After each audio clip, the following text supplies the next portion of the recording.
Fala aí pessoal do canal Altera, como é que vocês estão? Olha o que eu tenho aqui, 5700X3D, o mais novo processador AM4, por incrível que pareça, da AMD, que vai trazer aqui mais uma opção para você que está ainda na plataforma DDR4 da AMD e que pode sim dar uma sobrevida muito legal aí para o seu PC. Vamos conversar um pouco mais sobre isso.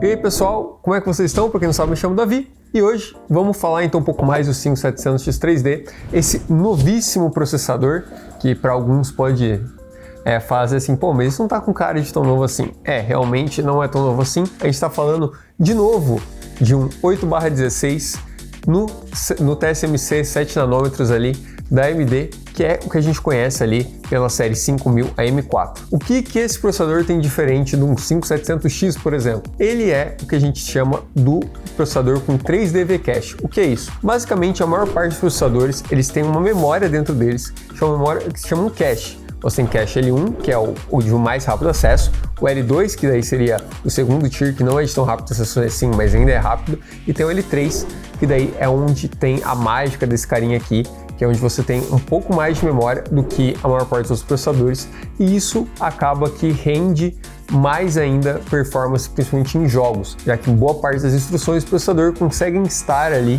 dentro dessa memória ali desse cache L3, o que reduz a latência entre o seu processador pedir uma informação e ele tem que puxar lá da memória, que ainda é muito mais rápido do que você puxar, por exemplo, do seu SSD, do seu HD, é infinitamente mais rápido, mas o cache L3 consegue ser mais rápido ainda, e isso dá ali uma performance ainda maior para você nos seus jogos. Por causa dessa performance melhorada, a gente sabe ali que o 5800X3D, mesmo não sendo um processador muito bom ali para quem quer fazer tarefas mais específicas, ali como render e tudo mais, para jogar, ele é sim atualmente o rei do AM4, assim como o 7800X3D é o rei do AM5 quando a gente fala de jogar, tá? Eu não estou falando de multicore, não estou falando de render, não estou falando de blender, não estou falando de nenhuma tarefa mais pesada para o processador. Estou falando de especificamente você quer um processador para jogar e jogar muito bem. É aí que esses carinhas aqui brilham. Mas tá, o porquê que a gente só foi ter um 5700X3D agora e não quando lançou o 5800X3D que lançou há mais de um ano atrás? Bom, basicamente a mesma forma que a gente teve há um tempo atrás, né, o 5600X3D, que foi exclusivo para o mercado norte-americano ali na Micro Center, agora a gente tem uma opção que ela vai estar sendo vendida globalmente, o 5700X3D. Eu vou explicar um pouquinho melhor para vocês o porquê que esse processador só chegou agora. Basicamente, quando a AMD, a Intel ou até uma Nvidia da vida manda fazer um chip, seja ele um chip de placa de vídeo, seja ele um processador, seja ele o que for, você tem o que a gente chama de yield. O que é esse yield?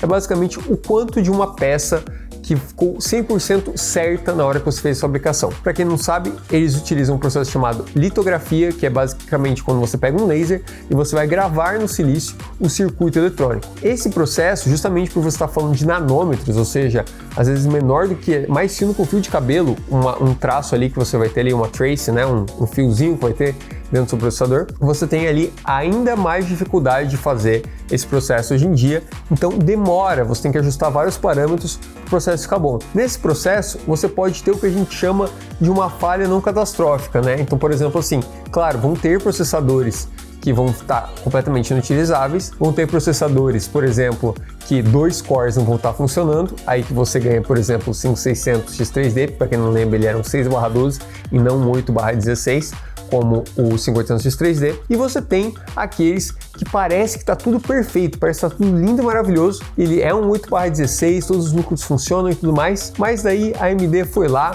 colocou para testar e putz, o clock não subia, às vezes ele tem alguma performance pior, às vezes o clock até sobe, mas ele geraria muito mais calor ou consumiria muito mais energia do que especificado pela AMD. O que a AMD faz?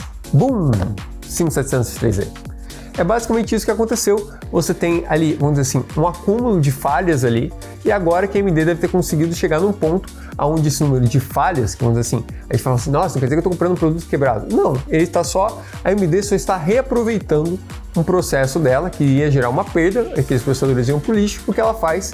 Ela pega e reclassifica ela como outro SKU, né, como outro produto, e daí você vem aqui com o 5700X3D. Então quer dizer que esse processador é jogado assim, ele não era para existir, ele algo falhou, então ele é ruim? Não, meu querido, como eu acabei de falar, o 5600X3D foi a mesma coisa o seu 5600X, 5600, 5700X, 5800, todos são derivados ali do 5800X.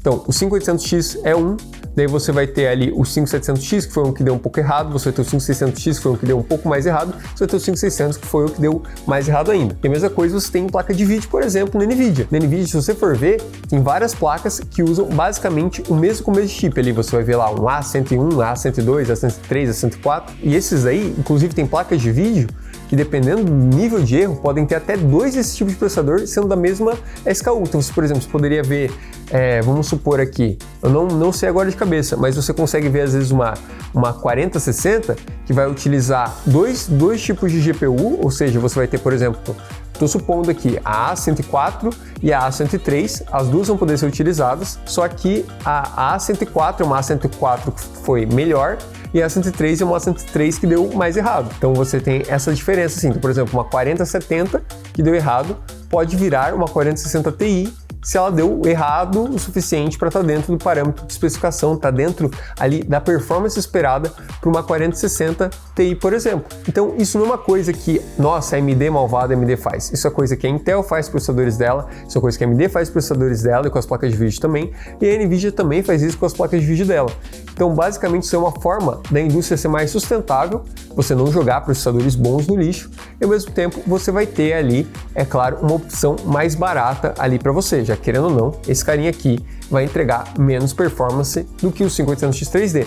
Mas o quanto menos performance você me pergunta? Bom, vamos falar primeiro de especificação. O 5800X 3D, ele é um 8/16, ou seja, 8 núcleos, 16 threads, com ali 96 GB de cache L3, nesse ponto os dois são exatamente iguais, 105 watts também são iguais, só que o 5800X 3D ele vai ter um boost de 4.5 e um base de 3.4. Já o 5700X 3D ele vai ter um base de 3 GHz e um boost de 4.1.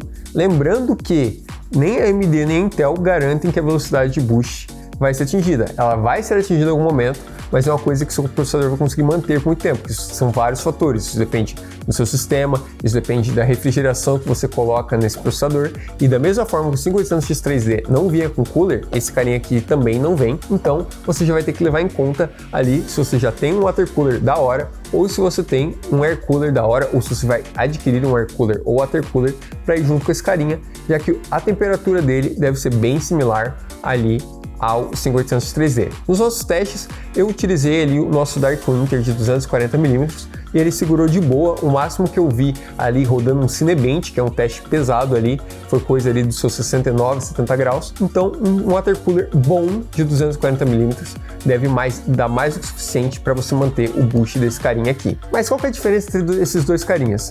Bom, meu querido, não é muito gritante, você vai conseguir basicamente a mesma performance. Claro, você vai perder ali de 5 a 10% dependendo do jogo e também dependendo do quanto você vai ter ali de performance térmica do seu processador, porque querendo ou não, esses processadores mais novos, tanto os Ryzen 5000 quanto os Ryzen 7000, os Ryzen 8000, eles vão escalar com temperatura, ou seja, quanto melhor refrigerado você deixar eles, melhor eles vão desempenhar, porque o objetivo deles, né, é bater ali o limite térmico. Enquanto ele não bater esse limite térmico, se você não capar ele de alguma forma na BIOS ou fazer um overclock manual, alguma coisa do tipo, o padrão deles é tentar chegar ao máximo de desempenho, e aí quando ele chegar no máximo de desempenho e ainda tiver capacidade térmica, ele vai continuar subindo, mas é claro, se ele encontrar uma barreira térmica, aí ele vai descer o clock para o processador não esquentar demais e você não perder mais performance com isso. Então ele vai tentar fazer um equilíbrio entre temperatura e performance, por isso que hoje em dia a gente tem esse negócio de base e boost. Mas o que você tem que saber é basicamente o 5800X 3D, você vê pouca diferença de performance, coisa de 5 a 10% no máximo, e você vai ter um processador ainda mais barato para você colocar na sua build e ainda vai te entregar uma performance excepcional. Porque, por exemplo, eu tenho um 5800X 3D na minha máquina. Eu preciso da performance do 5800X 3D? Talvez, é argumentável, eu jogo Valorant em alto nível, eu gosto de ter o meu 1% low tá acima do refresh rate do monitor, que é um monitor de 240 Hz, mas, por exemplo, esse carinha aqui já atingiria isso. Talvez só não atingiria se eu fosse migrar, por exemplo, um de 360 Hz, que daí o 5800X3D consegue um FPS maior ainda. Mas para você que está procurando um processador para você jogar basicamente qualquer jogo sem ter gargalo de processador e não ter que ir para o DDR5 ainda, o 5700X3D vai ser uma excelente escolha. Se você comparar o 5800X3D com o 7800X3D, que é, vamos dizer assim, o melhor do M4 contra o melhor do M5 em jogos até o momento, você tem uma diferença ali de 18%, vamos dizer assim, um gasto razoavelmente maior ali, porque você vai ter que trocar memória, placa-mãe e processador. Então, se você já tem todos esses parâmetros, você precisa apenas ali trocar o processador, vale muito mais a pena ir com o 5700X3D ou, se você quiser mais performance ainda, o 5800X3D. Mas eu tenho certeza que, dependendo do preço que esse carinha aqui chegar, ele vai ser o queridinho de vocês e ele vai ser ainda mais cobiçado do que o 5800X3D, fechou? Bom, espero que vocês tenham gostado do vídeo, espero que tenha ficado tudo claro. Caso você tenha alguma dúvida ou comentário, deixe aí nos comentários. Não esquece de deixar aquele like e, é claro, acompanhar as nossas lives toda terça e sexta às 15 horas aqui no canal da Tera para você ter ainda mais promoções e, quem sabe, por que não adquirir um carinha desses mais pra frente, fechou? Eu vou ficando por aqui, um abraço e fui!